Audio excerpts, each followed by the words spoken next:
On a frozen mining moon far away from any sun, the wind moved like a living thing. It howled through empty metal buildings and broken pipes. Snowflakes danced in the air, covering everything in a soft white coat. Life had almost disappeared from this place. Only a few lights still flickered weakly, and only a few souls remained. Among them were two alien sisters. The older sister, Lyra, was thin, with tired eyes and dark hair that stuck to her forehead. The younger one, Sia, lay wrapped in a torn blanket inside a collapsed cargo shelter. Her cheeks were pale. Her lips trembled from the cold. She hadn't eaten for days. Lyra knelt beside her and touched her hand. It was icy cold. She whispered softly, "Hold on, Sia. I'll find something."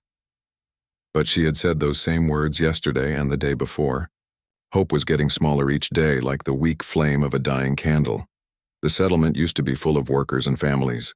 Ships came every week bringing food, fuel, and medicine. Then the trade routes stopped. No one came anymore. One by one, people left. Some went looking for a better place. Some simply disappeared into the snow. Lyra and Sia had no ship. They stayed. That morning, Lyra heard whispers. She walked carefully through the narrow path between broken containers. A group of old miners stood around a burning barrel. One of them said in a rough voice, "A human arrived." "With a ship, a supply hauler." The others turned to him, eyes wide. "With food?" one woman asked. He nodded. "Food, real food. Ration packs." "He's down at the landing field." Lyra's heart beat faster. A human meant hope or danger.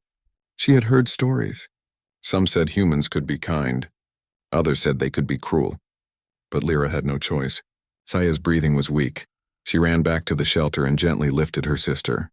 Sia was light as a feather. She wrapped the thin blanket tighter and stepped into the freezing wind. The path to the landing field was long. Rusted buildings leaned toward each other like tired old men. Metal stairs creaked under her boots. She passed abandoned homes and broken signs. Everything smelled like cold air and old oil. As she came closer, she saw the ship. It was small, with silver panels and soft lights on its wings. Warm air blew from a vent, melting the snow around it. A man stood near the ramp. He wore a thick jacket with the mark of a supply hauler. He had dark hair, a clean face, and sharp but calm eyes. People were already gathered around him. A miner held out a gold ring. Another woman offered tools. A man shouted about fuel cells. Everyone wanted something. Everyone was hungry. The human looked at each person carefully. He gave food in exchange for what they offered. But his voice was quiet, calm. He wasn't like the traders who used to yell and laugh cruelly. Still, Lyra had nothing to trade. Her hands tightened around Sia's cold body. She stepped closer, heart pounding. When she finally stood in front of the man, she couldn't speak at first. Her mouth was dry. The human's eyes moved to Sia, who was barely moving under the blanket. Lyra lowered her head. Her voice was a whisper. I have nothing. But please, she needs food. She's starving." The man didn't reply immediately. The crowd around grew quiet. Some of them looked at her with pity. Others looked away. In her mind, Lyra remembered the stories. Some people said humans would only help if you gave something in return. She thought of the only thing she could offer: herself. She felt her cheeks burn with shame, but she was ready to do anything for her sister. She opened her mouth to speak again, her voice trembling. But before she could say the words, the man moved.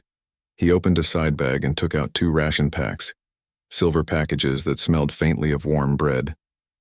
Then he took a heated blanket and laid it gently on the ground. He looked at her, not with greed, but with quiet kindness. "Here," he said softly. "You both eat." Lyra froze. She didn't understand. I have nothing to give." "You don't have to," he said.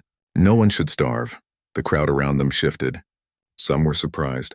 Some were touched. The man didn't look away from her. Lyra knelt on the ground and held Sia closer. She opened the package carefully. Inside was soft bread and a warm drink pouch. She pressed a piece to Sia's lips. The little girl's eyes fluttered open. She took a small bite. Tears rolled down Lyra's cheeks. For the first time in weeks, Sia smiled weakly.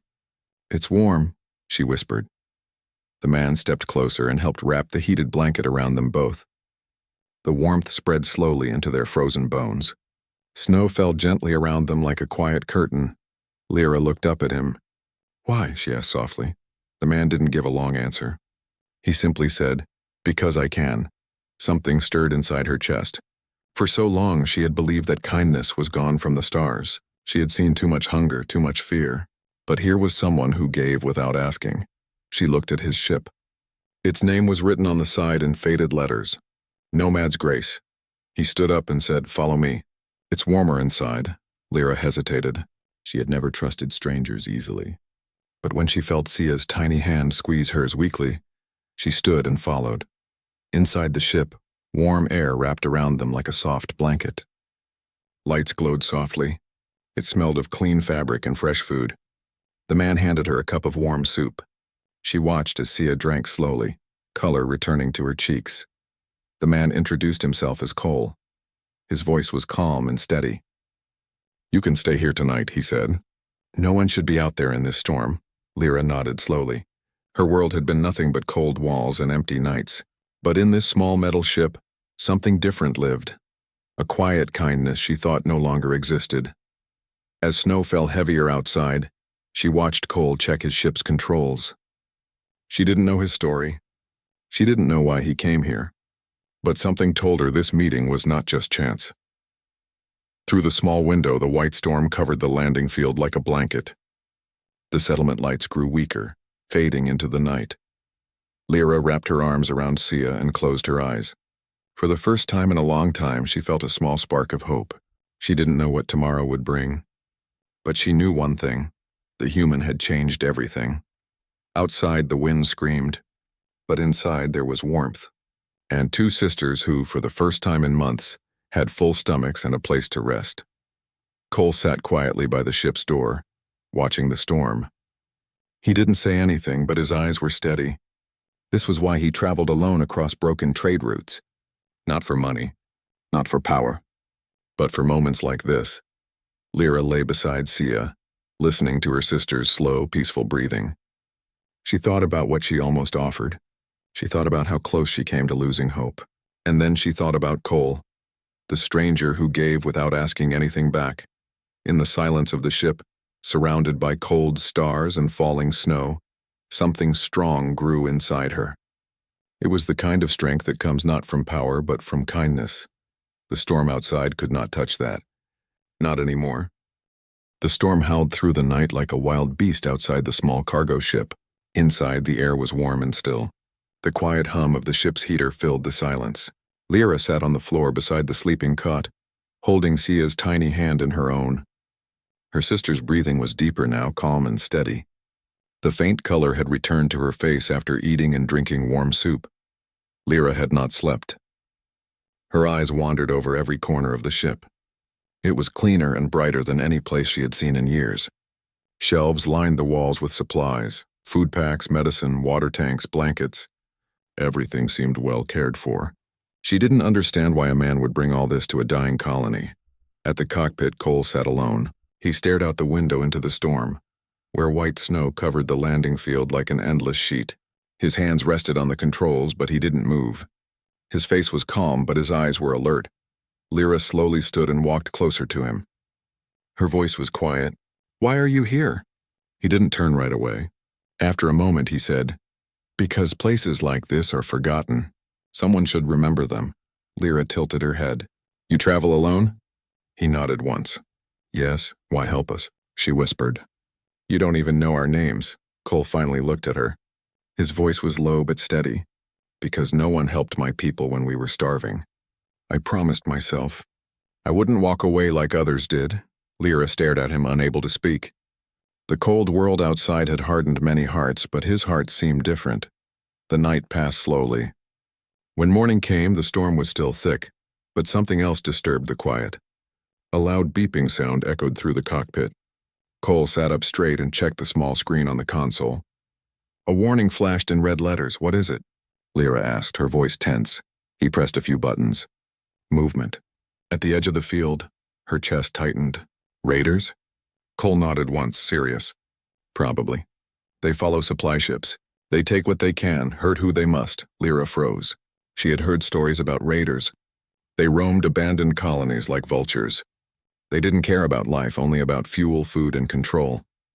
Cole stood up, moved quickly to secure the ship doors, and locked the ramp. His movements were calm, practiced. He wasn't surprised by danger. He expected it. Lyra followed him, her hand shaking slightly. What will you do? He looked at her with steady eyes. Protect the people I can. Outside, shadows moved through the snow. Dark figures walked carefully toward the ship. The sensors beeped louder. Lyra held Sia tighter as Cole pulled a small device from a locker. It wasn't a weapon, just a signal flare and a comlink. Stay with your sister, he said quietly. Don't open the door for anyone. She grabbed his arm without thinking. But you're alone. There'll be many. He gave her a small, almost tired smile. I've been through worse. She wanted to argue, but something in his eyes told her he was used to facing things like this. He stepped outside, the door closing behind him with a soft hiss. The snow was thick and the wind slapped against his face. But Cole didn't flinch. He moved toward the figures. There were 6 of them wearing ragged coats and carrying metal tools they used like weapons. Leave the ship, one of them shouted. Or we take it. Cole didn't raise his voice. There's nothing here for you. The leader laughed coldly. Food, fuel, shelter? We'll take it all. Cole stepped forward, his boots sinking into the snow. You'll take nothing from people who are dying. Not from children, the raiders hesitated. Most had seen hungry faces before. Few had seen someone stand in their way without fear. Cole's voice was calm, but it cut through the storm like a sharp blade. Inside the ship, Lyra held Sia close and watched through the small round window. Her heart pounded in her chest. She couldn't hear everything, but she could see Cole standing tall against the wind, facing the group alone. The leader raised his tool, ready to attack. But then something unexpected happened. A bright flare shot into the sky from Cole's hand, painting the storm with red light. The raiders stopped for a moment, startled. The flare wasn't just for light, it was a signal. A loud hum filled the air as Cole activated the ship's external alarms. A deep warning siren echoed across the field. Hidden floodlights snapped on, turning the snowfield into a bright plain. The raiders shielded their eyes. Cole's voice was strong now. This ship is protected. If you want to survive, help, don't steal. Something shifted in the air. A few raiders looked at each other. They were hungry too, cold too. Not all of them wanted to fight. The leader shouted, but 2 of his own people stepped back. Cole didn't point a weapon. He didn't yell. He simply stood there, not moving. His calm made their anger weaker. The storm screamed, but he didn't. Finally, the leader cursed and turned away. He wasn't brave enough to fight someone who didn't fear him. One by one, the group disappeared into the snow. Cole stayed still until they were gone. Then he turned and walked back into the ship. Snow fell from his jacket as the door closed behind him. Lyra was waiting by the ramp with wide eyes. They left? She asked. He nodded once. For now, she exhaled slowly. You faced them alone. Cole took off his gloves, his hands slightly red from the cold. I'm not alone, he said softly. You're here. Others are too. We protect each other. Lyra didn't know what to say. She had never met someone who thought that way. Most people just ran to save themselves. Hours passed. Word spread through the settlement. People who had hidden in the dark came out slowly one by one, drawn by the bright lights of Cole's ship. Mothers holding children. Old miners with tired faces. People who had given up. Cole opened the ship's side hatch again. This time it wasn't for trade. It was for help. He handed out ration packs to those who came, blankets, warm drinks. No one had to beg. No one had to offer anything in return. Lyra stood beside him holding a container of soup, handing it to an old woman whose hands were shaking. She felt something new inside her chest, a quiet strength she didn't know she had. Cole gave her a short nod. You're helping, he said. She blinked in surprise. I've never helped anyone before. You just did, he said simply. As the day faded into another stormy night, more people gathered near the ship. The cold wind was still strong, but inside the small glowing space, warmth spread between strangers. Cole looked at the crowd. I can take a few with me when I leave, he said. But not all. If we work together, we can make this place livable again. Or we can leave in groups, but no one will be left to die alone. Lyra's breath caught in her throat. For months, all she had seen was people leaving others behind. But this human, this one man, talked like everyone mattered. Sia, still wrapped in the warm blanket, looked brighter than she had in weeks. She sat with other children near the heater, eating small pieces of bread and laughing softly. That sound was like music to Lyra. Later that night, when the crowd was resting near the ship and the storm softened, Lyra stepped up to Cole. "You could have just given us food and left," she said quietly. He looked at the stars through the small glass window. "I could have. But what good is food if no one has hope?" She watched his calm profile against the soft light. For the first time in her life, she believed him. The next morning came with quiet skies. The snow stopped falling, and the first pale light of the sun touched the frozen ground. The colony was still broken, but something had changed. Lyra stood with Cole outside the ship holding Sia's hand. Around them, people moved slowly but not aimlessly. They were building fires, sharing supplies, talking again. Cole looked down at Lyra and her sister. "You both are safe now," he said softly. She looked up at him and shook her head gently.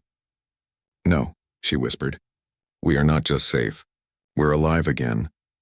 He didn't smile big, just gave a small nod. As the ship powered up and the wind carried the sound across the field, Lyra knew she would never forget this moment. One stranger, one human had walked into their cold and given them more than food. He had given them warmth. He had given them courage. Sia waved at the children nearby, laughing softly. Lyra squeezed her hand. She finally saw a future that wasn't just darkness and snow. Cole stepped toward the ramp. "This isn't the end," he said. "This is where it begins." The engines roared gently as he prepared to lift the ship, but the people knew he would return. In the quiet light of dawn, the mining colony stood stronger than the night before. Lyra held her sister close and watched the silver ship rise slowly into the sky.